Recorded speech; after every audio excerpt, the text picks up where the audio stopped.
আমি এই ওয়েবসাইটটির সাংবাদিক www.albertj.afghanistannews.com। এটা অটোমেটিক পরিচালনা হয়, এটা আমাকে ক্যান্টনমেন্ট থেকে দিয়ে গেছে।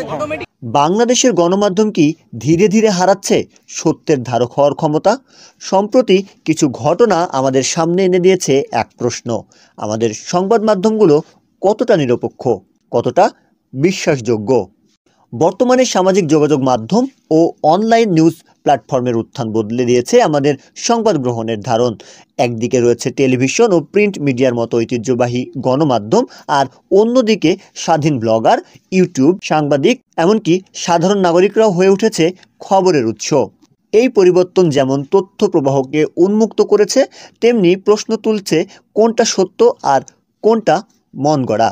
2023 সালের সাধারণ নির্বাচন ঘিরে দেশের মূলধারার মিডিয়ার ভূমিকা নিয়ে শুরু হয়েছে তীব্র বিতর্ক। অনেকে বলছেন সংবাদ মাধ্যমগুলো পক্ষপাতদুষ্ট, কেউ কেউ তুলছেন তথ্য বিকৃতির অভিযোগ। এছাড়াও ফেসবুক, টিকটক, ইউটিউবের মতো প্ল্যাটফর্মে ছড়িয়ে পড়েছে বিভ্রান্তিকর খবর ও গুজব, যা আরও ঘনীভূত করেছে এই সংকট।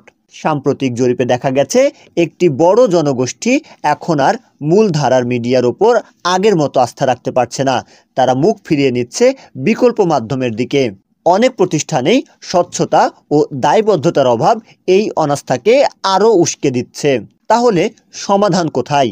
বিশ্বস্ততা ফিরে পেতে হলে মিডিয়াকে ফিরতে হবে নৈতিক সাংবাদিকতায়, সত্য যাচাই, নিরপেক্ষ রিপোর্টিং এবং জনগণের প্রতি দায়বদ্ধতায়। পাশাপাশি প্রয়োজন সাধারণ নাগরিকদের জন্য মিডিয়া লিটারেসি, যাতে তারা সহজেই চিনতে পারে মিথ্যা ও সত্যর পার্থক্য। আমাদের গণমাধ্যমকে টিকে থাকতে হবে এই নতুন যুগে, ডিজিটাল মাধ্যমকে আলিঙ্গন করে, কিন্তু নৈতিকতা হারিয়ে নয়। স্বচ্ছতা ও জবাবদিহির সংস্কৃতি গড়ে তুললেই আবার ফিরে আসবে জনগণের আস্থা। গণমাধ্যম কেবল খবর দেয় না, তা একটি জাতির চিন্তাভাবনাকেও গঠন করে। তাই সময় এসেছে আত্মসমালোচনার, সময় এসেছে বিশ্বাস ফিরিয়ে আনার। এখন প্রশ্ন, আমরা কি প্রস্তুত?